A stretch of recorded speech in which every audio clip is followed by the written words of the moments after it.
바로 다음 주면은 사전투표가 치러집니다. 하지만 전국 곳곳의 사전투표소는 불법 카메라로 비상이 걸려 있습니다. 자, 이현정 의원님, 네. 지금까지 발견된 것만 해도 37곳으로 지금 늘었네요. 지금 계속 늘고 있는 것 같습니다. 정말 네. 기가 막힌 일입니다. 어떻게 사전투표소에 이렇게 몰래카메라가 설치가 돼서 아마 이 한 유튜버가 이렇게 설치를 한 모양인데 지난번에도 이 선거 때 이런 조짐이 있었다고 그래요. 예. 유튜버가 설치해서 이걸 실제로 투표를 하는 사람의 숫자와 그리고 이제 카메라에 비춰진 사람의 숫자 이걸 비교해서 마치 부정선거가 진행된 거 아니냐 이거를 이제 이야기하기 위해서 이걸 아마 설치한 것 같은데 저는 뒤늦게나마 발견한 건 굉장히 다행스럽다고 생각이 듭니다. 예. 왜냐하면 이렇게 되면 지금 여러 가지 투표가 끝나더라도 여러 가지 논란이 불러일으킬 수가 있잖아요.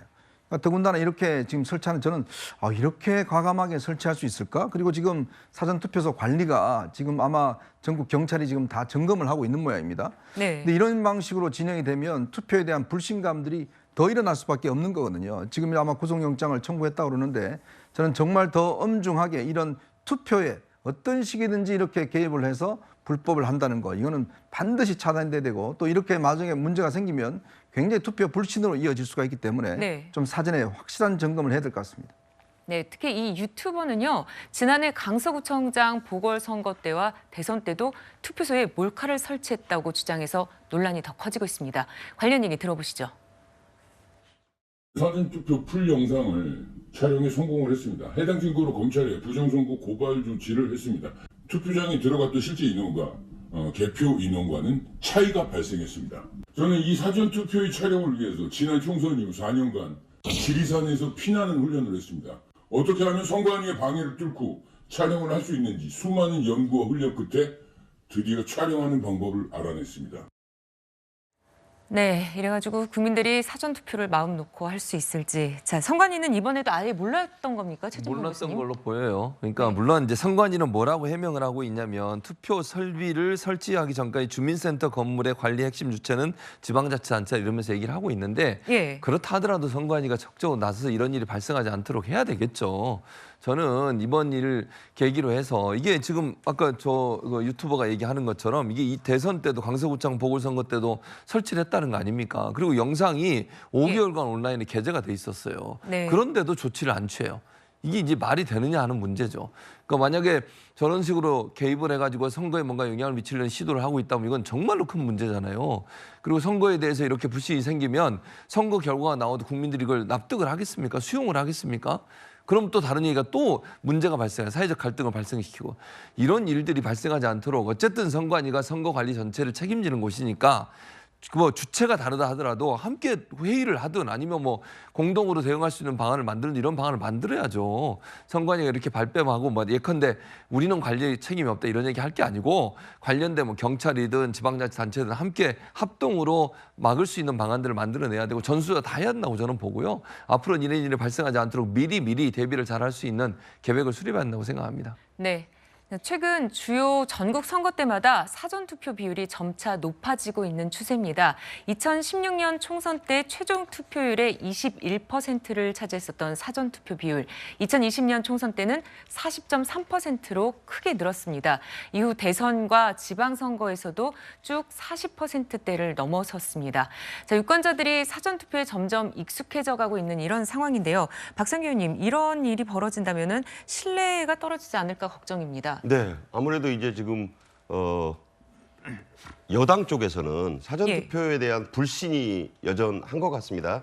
그래서 이런 그런가요? 사건이 진영을 네. 떠나서 야 사전투표장은 가면 내가 몰래 찍힐 수도 있는 거 아니야? 이런 의심까지 더해진다면 주로 보수 우파 진영에서의 그 사전투표에 대한 어떤 기피감 이런 건 좀 심화되지 않을까?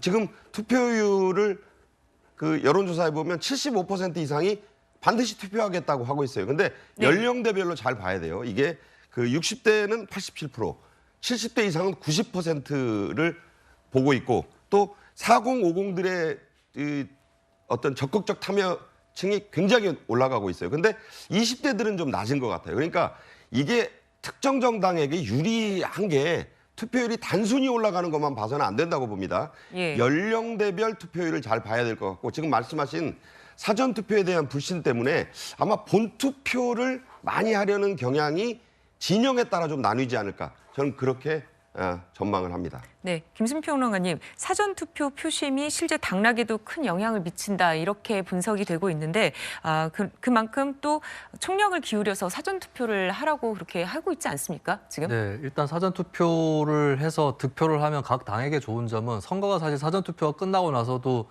토요일에 끝나니까 일요일, 월요일, 화요일, 수요일까지 남아있는 거거든요. 근데 그럼에도 불구하고 사전투표로 그 당이 표를 얻었다고 했을 때 이게 낙장불입이 됩니다. 그 사이에 무슨 일이 있어도 어쨌든 본인들 표로 돼 있는 거기 때문에 사실은 뭐 사전투표를 지지자이라면 다다익선으로 하는 것이 더 좋은 것이겠죠. 그래서 국민의힘에서 잠깐 이게 혼선이 있었어요.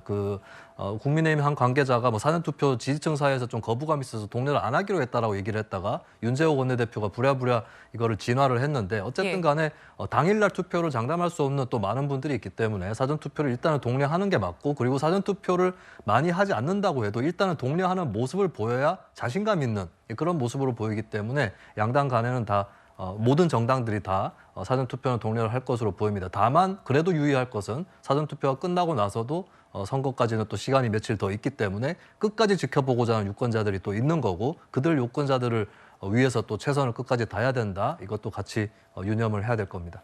네. 근데 문제는 이제 이게 사전투표가 본투표를 역전시키는 현상이 벌어지잖아요. 예. 그러면 투표일을 아예 사전투표일로 바꿔야 된다는 주장이 있고 우리가 여론조사 공표기관도 마찬가지입니다. 지금 사전투표일 맞춘 게 아니라 본투표일에 맞춰져 있거든요. 저는 이런 현상이 지속되면 이게 투표일 역전 현상이 더 심화돼 버리면 과연 그리고 투표일을 정할 필요가 있을까? 그렇다면 이거는 예를 들어서 우리가 결승점이 있는데 그 전에 이미 결승점을 만들어버리는 효과가 있지 않습니까? 과연 이게 국민의 투표권을 제대로 보장하는 것이냐? 저는 그런 근본적인 문제가 생길 수 있다고 봐요. 그러니까 점점 편리성을 따져서 이렇게 해버리면 과연 투표율이 필요할까라는 그런 좀 근본적인 의미도 저는 필요하다고 봅니다. 네, 사전투표소의 불법 카메라와 또 사전투표에 관한 얘기까지 나눠봤습니다.